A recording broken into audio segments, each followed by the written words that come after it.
কোনো গুরুত্বপূর্ণ তথ্য কিংবা ভিডিও চিত্র বাদ যাবে না। আশা করছি এই ভিডিও দেখলে বাফেট প্লাস এই রেস্টুরেন্টের বাফেট সার্ভিস কেমন তার একটা পরিপূর্ণ ধারণা পেয়ে যাবেন। ভিডিও ভালো লাগলে সাবস্ক্রাইব করে প্লিজ পাশে থাকবেন।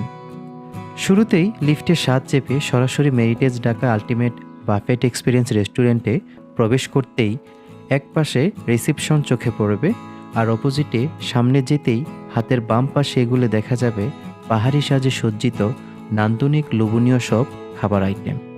এই হচ্ছে তাদের সালাদ, ভর্তা, vegetable plus dessert item section. তারপরেই কর্নারে রয়েছে ওয়াফেল, মোমো, কাবাব ও ভ্যারাইটি সি ফুড নিয়ে লাইভ স্টেশন, যেখান থেকে আমন্ত্রিত অতিথিদের সরাসরি খাবার প্রস্তুত করে সার্ভ করা হয়। আর তার মাঝ বরাবর রয়েছে সবচেয়ে আকর্ষণীয় অনেক সলিড আইটেম।